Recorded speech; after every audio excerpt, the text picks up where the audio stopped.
employees spend almost 2 hours daily searching for information across LMSs, intranets and document repositories.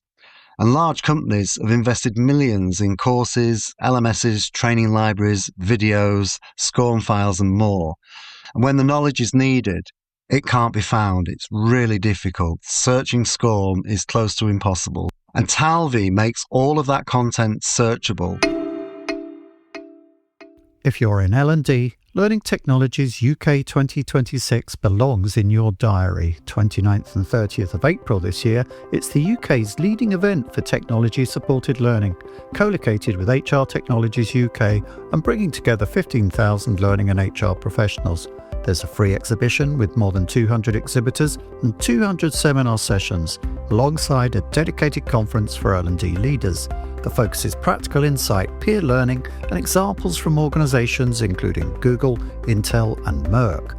Bookings and registration are open now at learningtechnologies.co.uk. This podcast is supported by Synthesia.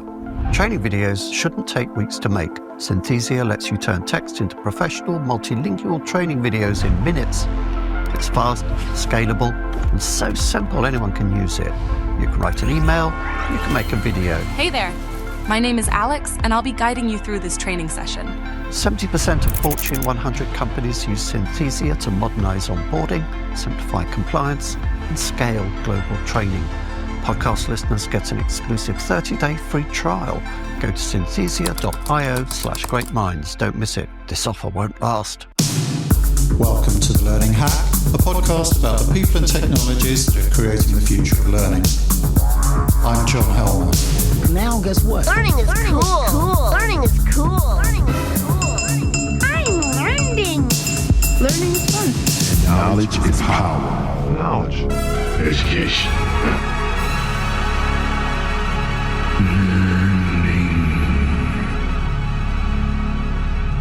Here's the problem. Your organisation has spent years building a learning library, courses on compliance, onboarding, product knowledge, systems training, hundreds of them, all sitting in the LMS. You can enrol in them, click through them, complete them. Trouble is, at the moment, that's pretty much the only way you can get access to that content and the knowledge it contains. If you're a learning professional managing a huge content library, that makes for a hideous ongoing headache. And if you're a learner wanting to get a specific piece of knowledge from that library which will help you solve the problem you have in front of you today, you're basically stuffed. My guest today thinks he has the solution to this problem in a product called Talvi, which, to put it rather brutally, rips Scorm.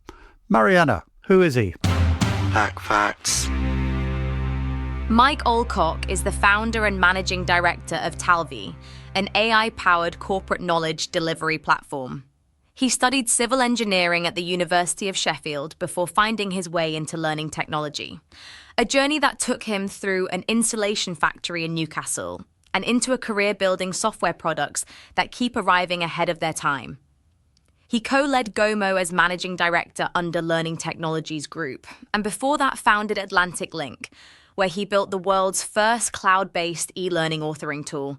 In our conversation, Mike takes me through exactly how Talvi does what it does, including why cracking open a Scorm file is a harder problem than it might sound.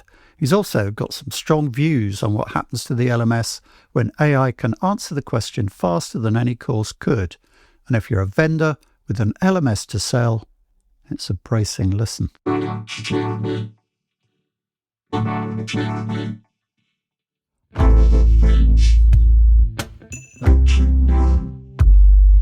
So Mike, great to have you on The Learning Hack. Welcome to the show. Thank you, John. Pleasure to be here. Looking forward to the conversation. Mike, I should tell you that I turned down a lot of requests from LearnTech vendors, sometimes 4 a day, to come on this show. I only say yes when I think someone genuinely has something new to say. I think that about you and your company Talvi. But to be honest, I had a bit of trouble at first getting my head around what Talvi actually does. And I asked some of my old friends in the industry this, you'll probably know a couple of them, in an informal setting, i.e. in the pub. They said, oh, it rips Scorm. And I sort of understand what that means. but only sort of. So I'd be grateful if you could start by telling the listeners in plain language what the problem is that Talvi is solving and what ripping Scorm actually means. Sure. So the problem we're solving is access to knowledge, especially in the moment of need. So employees spend almost 2 hours daily searching for information across LMSs, intranets, and document repositories. And large companies have invested millions in courses, LMSs, training libraries, videos, Scorm files, and more. And they're fine for sort of formal learning environments, but most of that learning is forgotten pretty quickly after the training course has happened. And when the knowledge is needed, it can't be found. It's really difficult. Searching Scorm is close to impossible. Searching SharePoint is very limited in its capabilities. And Talvi makes all of that content searchable, including Scorm files, but also videos, PDFs, anything that lives on a computer. And it allows people to get instant answers from approved sources in seconds via a simple question. And the Scorm ripping is basically decrypting Scorm files so that they can become searchable and people can get answers from them without having to open them and without having to click next to continue for 30 minutes to find the answer. Okay, so to make that absolutely clear, a Scorm package, for people who don't deal with this every day, it's a way of kind of packaging up a course, and that might have all sorts of contents in it, sort of audio, video, text, graphics, all the rest of it. And from the outside, you can't really see what's in that Scorm package. And the Scorm package has been the kind of default unit of e-learning. We want to use that slightly creaky term for maybe the last 10, 20 years. So your technology allows people to look inside that. So I can see what you're doing is generating a bit of a buzz. It's very timely because people want to bring to bear, the weight of newer technologies like AI on all that information. And there's a bit of a kind of, not a firewall, but a wall there. But I want to push on the practicalities because Scorm packages are not all created equal. Some are essentially slides converted to web pages with lots of readable text. Others are highly visual, heavily interactive. Some are built in Flash or Captivate. Years ago, you might have been guilty of putting some of those together when you're at Atlantic Link. But how does Talvi handle that diversity? Because, there's a lot of differences within that Scorm thing. Also, there are other companies working in this space. I'm thinking of people like Filtered and their Scorm intelligence product. So how does what Talvi is doing, how different is that from what's already out there? Sure. We've got some very advanced capabilities inside Talvi for decrypting Scorm files. A lot of it's our proprietary technology. But we can basically parse and synthesize and extract content from every Scorm file that we've encountered so far. And I've been throwing some of the most horrible, old, 20-year-old, Captivate Flash Scorm files at our developers. We've cracked all of those, Articulate, Rise, Gomo, all the usual suspects. And you're right, they're all packaged differently. They all behave differently, and we have to adapt different techniques. Some of them are very structured, and it's easy to get things out because the text is in a separate set of folders from the images, which are in a nice set of folders from the videos and so on. Others, like you say, they're compiled and they're really well encrypted, and we have to use techniques such as visual pattern matching to go and actually look at the slides and extract the text visually from there. But so far to date, we've got 100% Scorm coverage. I'm sure we're going to bump into a random vendor soon where we'll find something that we don't fully understand yet, but based on our experience, we would expect to be able to open any Scorm file and decrypt it fully. Doesn't sound like it's plug and play. It feels like there's quite a bit of human intervention and expertise involved in that. It's not purely a technology solution.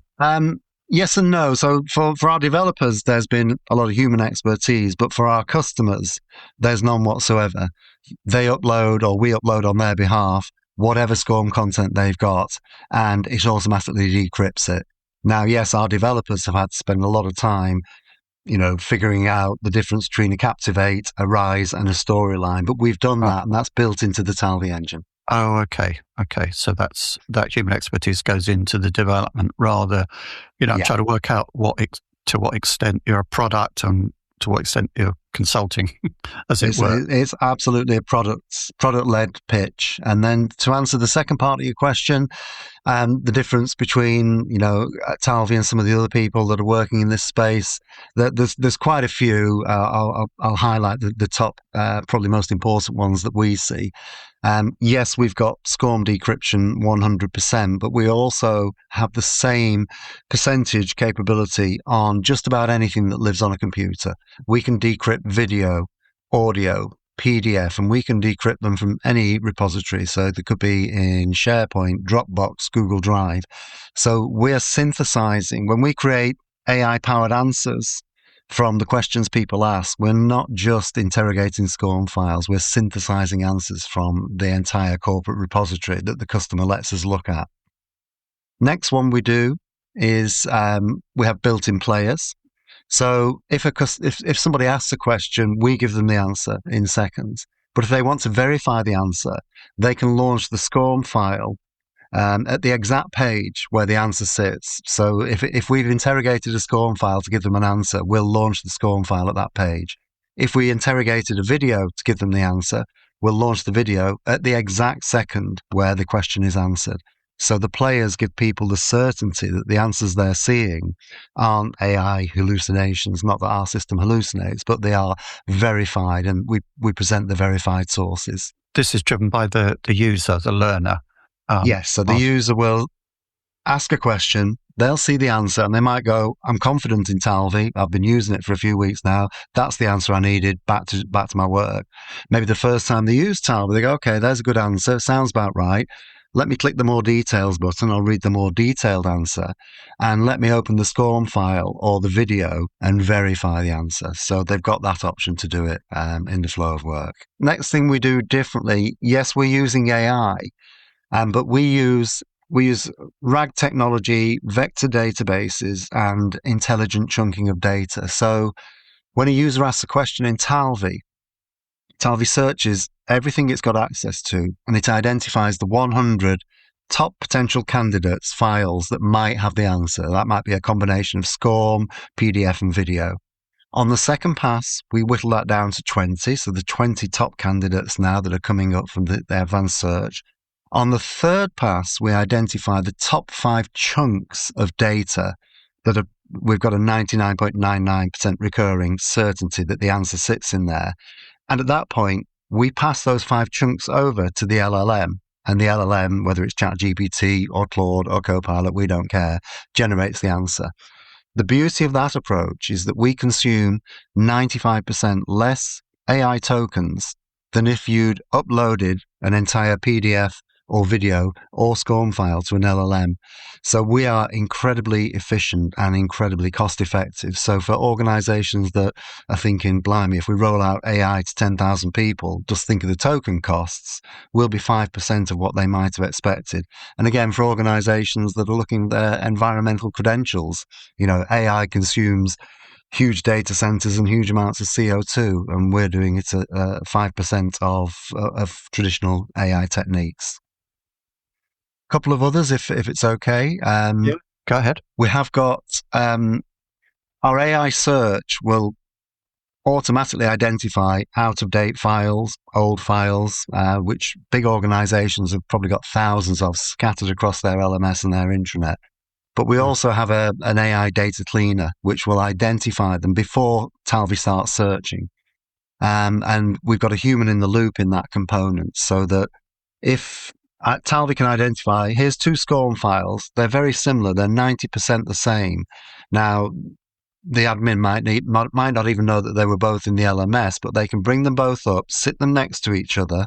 Talvi shows them where the differences are, and they can manually say, that's the old one. I'm going to delete that one. So you're cleansing your data before the AI starts asking questions. So the AI isn't getting answers from out-of-date files. Last one to tell you about, Talvi Nuggets. Once you've got an answer, let's imagine your query is, how do I handle pay slips? Talvi comes up with an answer. answers your question, and it shows you the 4 Scorm files that it pulled the data from to generate the answer.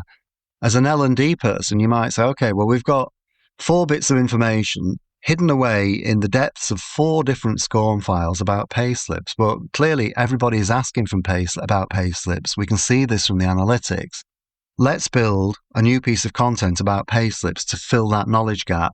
Now, the problem you might have is that Scorm File 1 was built 10 years ago in Captivate, and you've no longer got your Captivate license. Scorm File 2 was built 5 years ago in Storyline.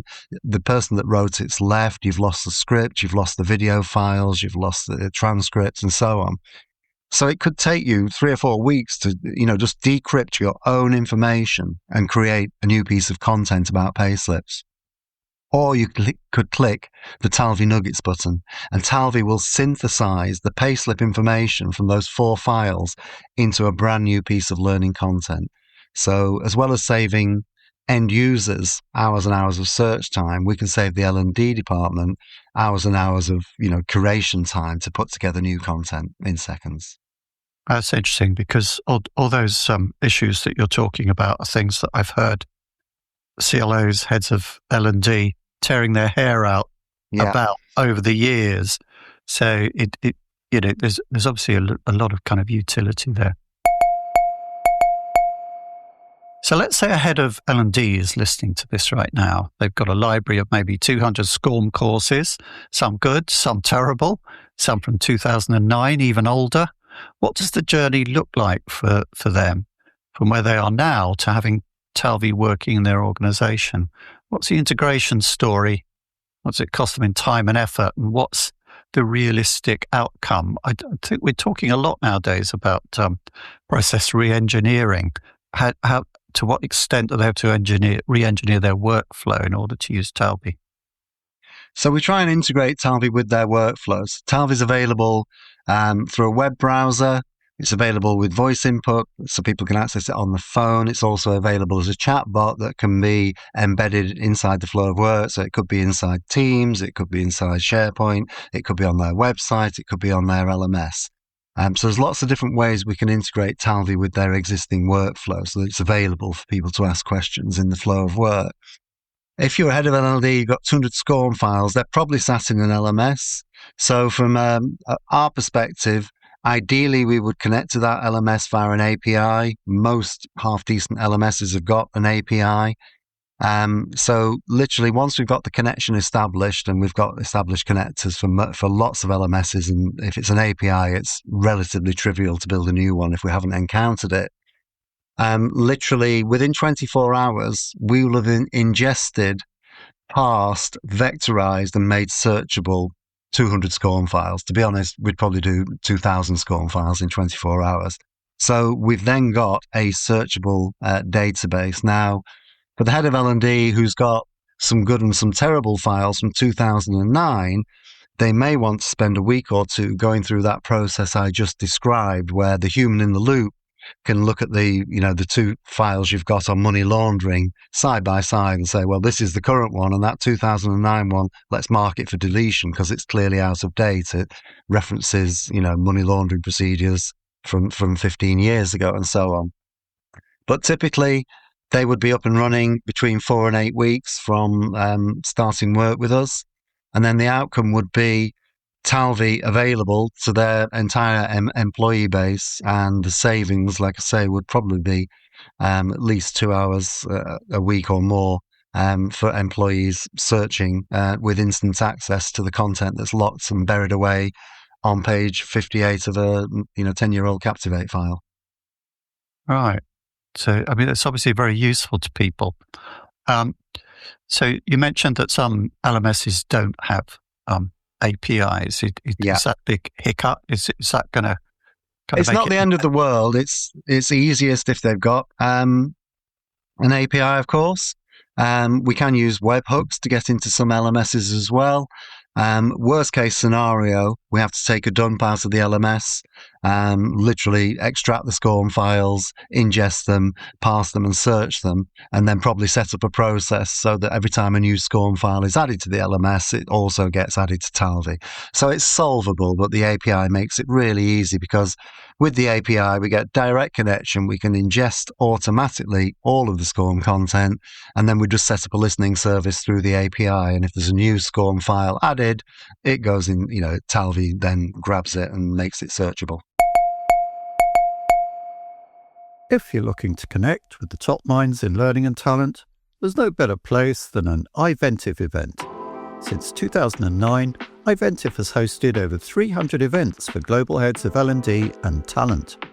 I've attended multiple iVentive events myself and found them to be invaluable, less about sitting and listening and more about real, impactful conversations.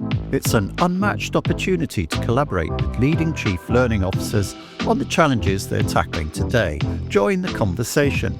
Visit iventive.com/learninghack. That's iventiv.com/learninghack. I want to dip back into your history briefly because I think it's relevant context. You studied civil engineering at Sheffield University, not the most obvious route into learning technologies. So how did you end up there? How did you end up in learning technology from civil engineering? Yeah, I did civil engineering at Sheffield. I probably got an engineering kind of mind, but I really found myself towards the end of the third year thinking this probably isn't the career for me. I'm not quite convinced that this is for me. And I literally drifted around from, some graduate jobs, trying to find my niche and trying to find where I would fit into the world. And I ended up working in all places of an insulation factory in Newcastle that made loft insulation. And because I was the only graduate in the building, when a computer-controlled production line was installed, they said, right, lad, figure out that computer and drive the production line. So I taught myself programming to try and program a computer-controlled production line. And as I started doing it, I thought, well, this is easy. I like this. I can do this. So I predicted for myself a career in programming. But after a year or two of doing programming, I was a little bit bored with it and thought there's more excitement to be had in the world than staring at a computer writing code. So I realized I also preferred designing solutions to problems rather than programming them. So I thought, well, maybe I can get into a job where we're designing solutions. So I ended up working for a company that was a bespoke e-learning content producer. Right. And that was my introduction to the e-learning world, if you like. And I was selling bespoke e-learning. And I was helping with the design of solutions, which I quite enjoyed. And when I set up Atlantic Link, with my business partners, we thought we were going to be another content house, another mini Epic or Line or one of those companies that existed at the time. We thought we were going to create courses. And our first customer, God bless them, was Next Directory. And we were working with them for about 6 or 8 weeks, trying to create a load of IT training for them. And as we went through this journey, we realized that it was such a horrible manual process. And we sat down in a meeting with Next and said, look, you don't really need us creating the content for you. What you need is some software that will create the content. That's the answer. And that's going to revolutionize what you're doing and what we're doing. And they said, of course, it's really good. Yeah, you're absolutely right. Can you guys create software? We said, yeah, of course we can. And we walked out of the meeting and said, well, how do you create software? And that was the start of Atlantic Link's journey. And basically we thought, okay, there's an opportunity here to become a software company if we can figure it out. And we got very lucky and found a development team in Kyiv in the Ukraine. It's a long story and I won't go into it here, but we found a development team and suddenly developed something. And I discovered that with my engineering background and combined with a little programming knowledge, it allowed me to speak to developers in a very specific and precise way. And it allowed them to develop exactly what I wanted without confusion. So we suddenly had software coming out that was exactly as I'd had it over a conversation, whether it was on MSN Messenger or via email, and the software would come back absolutely perfect. And that sort of probably leveraged my background as a civil engineer quite precise instructions that we gave to developers, and that was where we got onto the software journey. Right, that's really interesting. I mean, a lot in there. Going back to the beginning of your answer, it is interesting that people that I interview come from so many diverse angles into this industry. Yeah. And yet what you described there as being the person in the company who is looked to as somebody who could help other people make that journey from, into having greater knowledge is comes up again and again. It's like, well, people just identified me as somebody who could train people and help them with their knowledge, and that was the route in. So that, it's never really occurred to me as a common thread before, but I mean that's definitely there. Also, clearly you have a kind of product development mindset. You look at a problem, and I have to say that having worked in a bespoke e-learning company myself in those years, we kind of knew that, well, here's a time management program for this retail bank. Here's the same thing packaged differently for that retail bank. Yeah. It's very much about turning the handle. But somebody with a mindset like yours says, how can we kind of make this process all a bit more efficient? And you've carried on in that bent.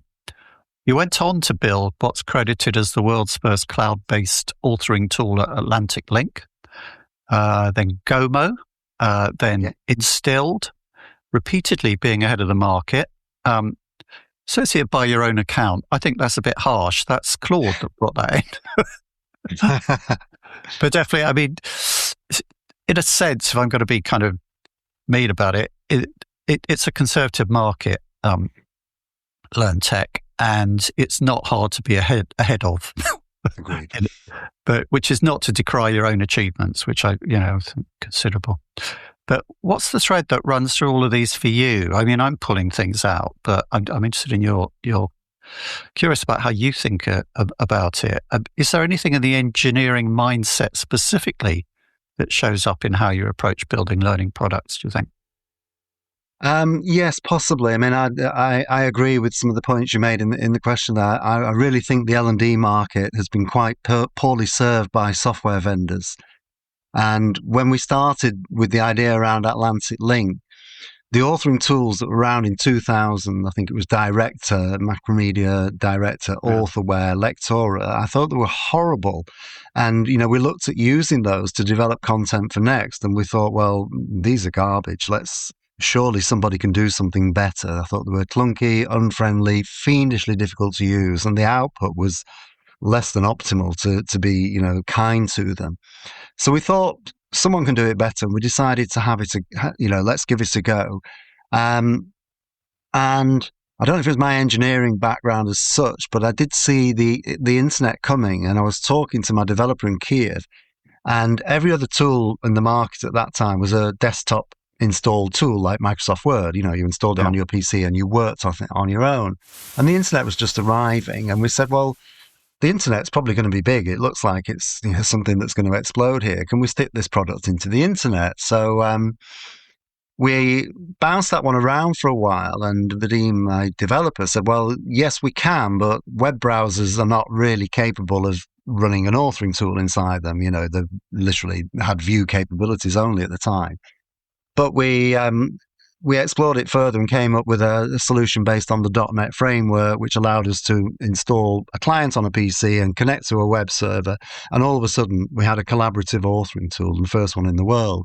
So a bit of good design, but a bit of this sounds like a good idea and a little bit of luck, I guess. But it was interesting that as soon as we did that, we had the cloud-based space to ourselves for the 8 years that we owned Atlantic Link until we sold it. And I just thought the other vendors were either too lazy or complacent to try and put their products into the cloud. Articulate didn't hit the cloud until they did Rise in 2015, 12 years later. Adobe is still selling Captivate today. It's a desktop tool from the 1990s. So, I think we got ahead of the curve by doing things that nobody else was doing. And it took a long time for them to catch up. And to be honest, Lectora would introduce version 9 with a load more menus and a few new features. And we'd go to the pub and think that's another year without any competition because we were still the only ones in the cloud. So yeah, we had a great run with it. But on the engineering side of things, again, the ability to talk to the developers and get them to understand the vision of what I wanted, and have no sort of questions or queries, being very precise. It allowed us to make things right, like you do when you're an engineer, but right first time, and that really came through. And so the software that came back, I could almost guarantee it was exactly what I was expecting, what I wanted. And I also felt I had a reasonably good view of what the market wanted and how we could be, smarter than competitors. So hopefully that's where the engineering bit came through.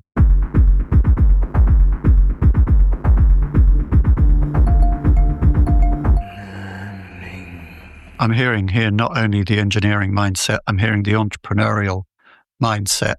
And when you're talking there, it so reminds me of the feeling that you would get from a group of people in the industry who are forward-looking, like yourselves, where this kind of, we're waiting for the bandwidth to increase. We know this is coming. We know the bandwidth will increase. Will it be this year? Will it be next year? And then we can do it. And on the other hand, we're waiting for the market to catch up with this. We're waiting for the buyers to realize the advantage here and to start adopting. To a degree, that process continues. But the pace of acceleration in AI is somewhat different. Yeah. But rather than kind of falling into that, let's talk about AI for an hour rabbit hole. I want to talk about the destiny of kind of learning systems, as it were, based on what you've said so far. Because if what Talvi does becomes widespread, if AI can surface the knowledge inside any course library on demand at the point of need, what happens to the LMS? Does it become redundant, or does it find a new role? And more broadly, what happens to the instructional designer who spent years crafting carefully sequenced Scorm courses? Are they still adding value in a world where the AI just serves up what the learner needs when they ask? Yeah, I think the LMS in its current guise is on borrowed time because of the rise of AI. I suspect there will always be a need.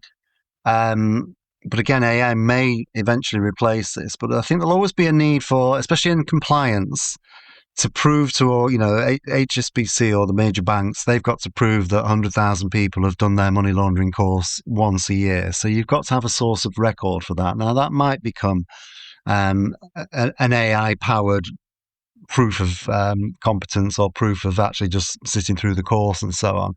And I think the LMS has also got some places in things like learning paths, but again, I think AI is going to replace that. So, if I was an LMS vendor, I know they've all stuck a powered by AI badge on the front of their logos and websites. But, I'm trying to think of the analogy and it escapes me at the moment, but a lot of these are non-AI native products, and I think they're going to struggle, and I think they will be replaced when people realize that the answers can be served up in seconds without having to force people to click next to continue for an hour and a half to get to the content they need. So I think compliance potentially, maybe there's a little bit around structured learning paths, but again, I just think a conversational AI interface will be able to provide that to people very, with guidelines and rules. I think AI will take that over. So I suspect it might just be compliance in the future, and the traditional LMS might disappear, and most people will go through a chat-based interface with an AI coach or helper or assistant working with them. For the learning designer, I think they're likely to become more design and curation rather than creation, if you know what I mean. I'm seeing authoring tools now, where you can give it a prompt or two and it will virtually write the entire course, and it'll source the imagery, and it'll source it'll write the paragraphs of text, and it'll set up the quiz and all of that sort of stuff. And that's the stuff we were trying to make easier to do with Atlantic Link 20 odd years ago. It can all be done at the touch of a button. In fact, one of the things I was offered before I settled on building out Talvi was to build an AI-powered authoring tool. But I just thought, firstly, it's a relatively trivial task, but also, yes, it can be done. And yes, it's relatively easy, but again, you're commoditizing more click-nets to continue content, and is that what the world needs? So I think the learning designer, the instructional designer, is going to be more of a sort of designer of the overall experience and a curator of content and ideas and approaches, rather than spending their days in storyline creating another 50 slides to explain money laundering or whatever topic they may need to want to get over. A learning experience designer, as they've been calling themselves quite a while. These ideas do hang around. Yeah, of course, I should say the death of the LMS has been heralded since about... It has, and I did produce an article on the death of Scorm, and it really, it's 25 years old, and at some point it's going to go, but yes, it'll probably be here long after I'm gone. Yeah, well, the history of, particularly the history of media, everybody thought that radio would disappear with television, so it doesn't. We still have everything. Interestingly, in thinking about this, I think the CEO of Atlassian talks about, you mentioned a system of record, contrast between systems of record and I think you called it systems of knowledge. And maybe that's a useful way of thinking about as the LMS persists for certain uses, what else happens in reshaping that market. Anyway, something else you touched on was the idea of learning in the flow of work. Getting knowledge to people at the moment of need. It's been one of the most discussed concepts in L&D for the best part of a decade. Claude thinks it was Josh Burstyn's idea, but he did bring it to fame, as it were. And I should say that our next guest on the Learning Hack is Bob Mosher, of course, friend of the podcast. Yeah. But what we hear from people in the field has often been, and now I'm going to be devil's advocate and put the argument against learning in the flow of work here. Difficult for me because, as I say, I'm a good friend of Bob's. Sounds great, but it doesn't really land. People don't stop what they're doing to learn. They work around knowledge gaps. They ask a colleague. They Google it. If workflow learning is part of what you're promising with Talvi, and actually looking back over those years since Burson announced learning in the flow of work as a new paradigm, it hasn't caught on massively. It's certainly not mainstream. What makes Talvi different from the chatbots and knowledge bases and all the just-in-time learning tools that came before it?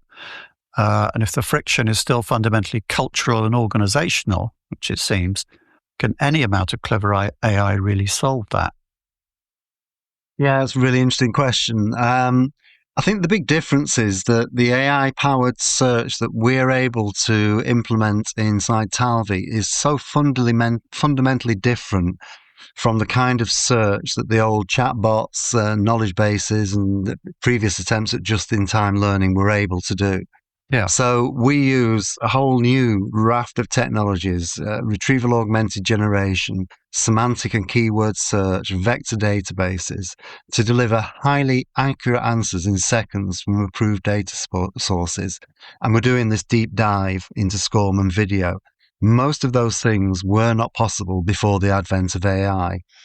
And so what we do when people do a search now in Talvi is we get users to an answer, whereas the old learning in the flow of work might have got people to a list of documents or courses or videos. But you haven't really answered the question. You've just provided a list of sources.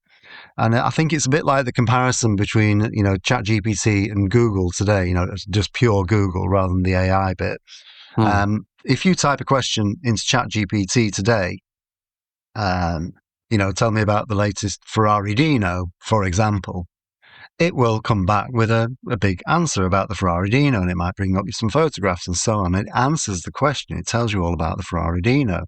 And if you type that question into the old version of Google, it might come up with the Ferrari website, some fans website, a list of 20 websites. It doesn't really tell you about the Ferrari Dino, and you might spend your time clicking on 20 websites before you get to the bit you're interested in. So AI search and what we're doing in Talvi is so fundamentally different. I believe that, we're now at the true point of being able to do learning and knowledge in the flow of work. And it's night and day compared to those chatbots and knowledge bases from 5 or 10 years ago. So I think, culturally and organizationally, organizations are looking at what we're doing now and say, oh, hang on, this appears to have solved that problem. Yeah, we've been hearing it for 5 to 10 years, but this is actually a solution that we can, roll out to our users and be confident they're going to get the answers they want in seconds.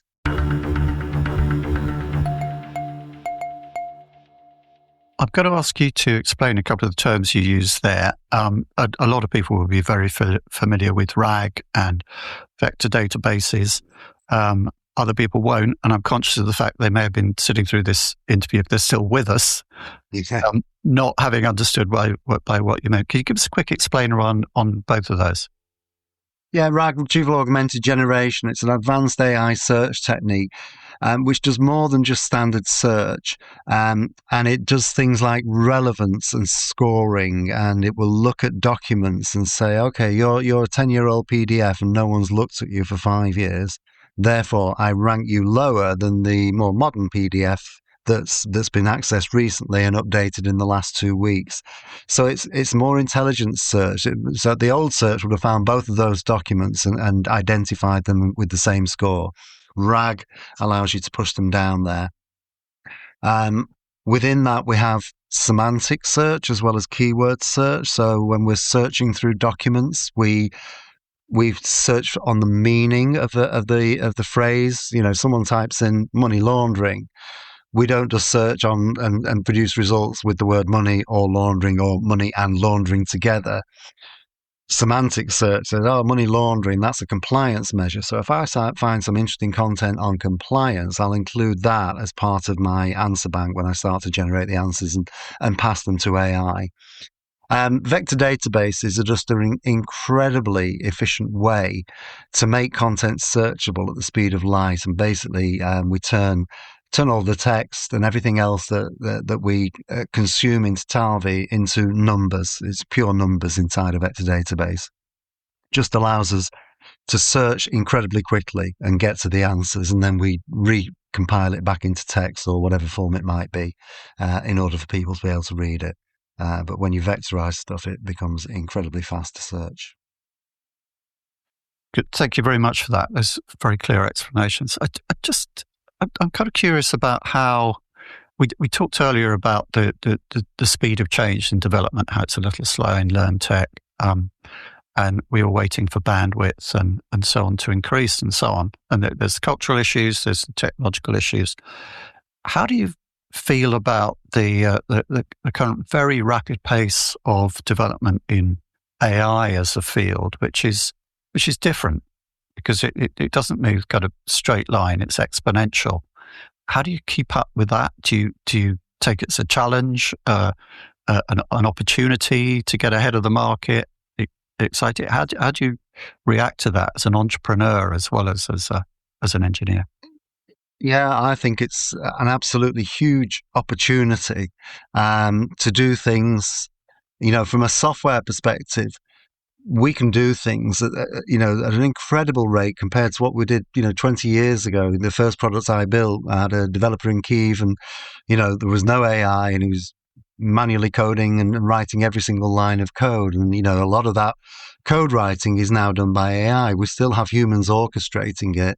And I think we always will, because we've got the oversight and the experience to guide the AI. But, the drudgery, if you like, of software development is really disappearing. Where it will go in the future, who knows? But we've got our finger on the pulse, and we will either follow or lead. But I believe we're leading with some of the stuff we're doing in the L&D sector at the moment. I'd like to see us as a leader in the future as well. But just in my from my personal perspective, to give an example, for me in my day-to-day work, I needed to get the Talvi website together. And I do that entirely in AI. I use a product called Replit, which I really love. And it builds my website for me, and it designs my graphics and logos and pages and layouts and everything. And I have a conversation with it. And that's just for me personally and my day-to-day job, not my developers' jobs. And the amount of time and probably money that saved me is off the chart, And 2 years ago, I would have been paying a web design agency £20,000 for a website like mine, and then I'd be paying them a retainer of £1,000 a month to do me updates, and I'd send them the updates, and they'd make a mistake, and I'd review it 2 weeks later and say, no, I wanted that logo over there, and I would have iterated that. I have a quick chat with Replit. Yeah, that's good, bang, and it's published. So it's a huge opportunity, and I think for anyone that's worried about AI, it really isn't that scary, and try and embrace it, because you'll be absolutely astonished at what you can achieve. I'm now, inverted commas, a web designer, which is something I never would have expected to be 2 years ago, as well as being a CEO of an AI software company, which I sort of expected. Another string to your bow. And do you live in kind of constant awareness of what Ethan Mollick talks about? He says, any solution you design for now is going to be out of date 6 months' time. There is that, of course, but again, we've got our team are constantly forward-looking, and I do follow Burson and all those guys just from the perspective of the L&D and what's getting ground and traction in the L&D space. But my dev team are AI native and have got their finger on the pulse, and so we're already looking at what's coming next. So don't ask me what the acronym stands for, but MCP, that's already built into our products. Oh, I think I know. Model Context Protocol. Thank you. Yeah, Model Context Protocol. I'll take that. Sorry, so we're already building out those solutions for the next generation, which is going to be agentic AI, and we're a multi-agentic framework inside Talvi, and we can now leverage these MCP protocols to do things that, again, we're seeing the more advanced players in the market starting to move towards, and we're hopefully keeping our finger on the pulse, and again, trying to stay ahead of the game. I think it's probably a little bit more difficult to stay ahead of the game now than it was in 2002, because no one was really brave enough to try and stick stuff in the cloud and waited for 10 years to do it. Whereas I think now AI makes it a lot easier. So we've probably got to run a little bit harder than we did back in the day. I think that, there's a consistent thread of being very far-sighted and also quite brave in your story. And I've desperately tried to tease out some negatives and some downside, but you're obviously a very cheery fella. Last question, an occasional ask on the Learning Hack. I never quite know, people I don't know that well, I never quite know how they're going to react to this one. Sometimes they just say, no, I don't do that. But if you were forced onto a karaoke stage tonight, what song is your go-to favourite?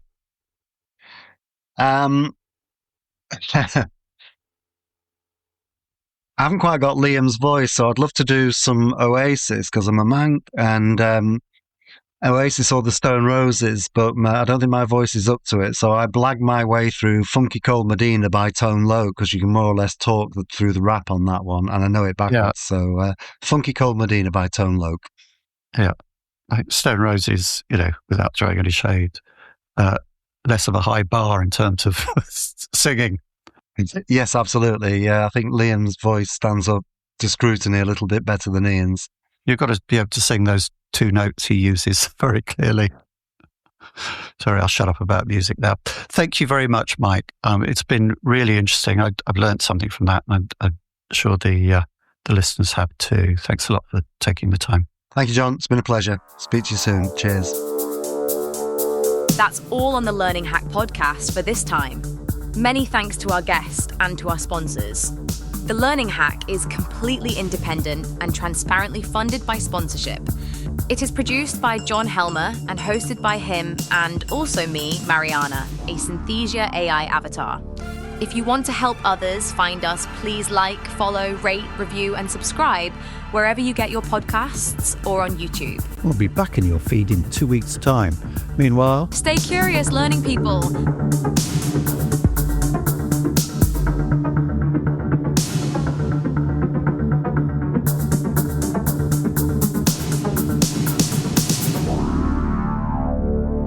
Now I finally get it. The Learning Hack podcast is supported by Learning News, the learning sector's newswire. Rob and his team are good friends of the podcast, and we really value the help and advice we've had from them, and they do a great job. For the very latest news from around the learning sector, for interviews with learning leaders, the latest from learning sector vendors and features on workplace learning, go to learningnews.com.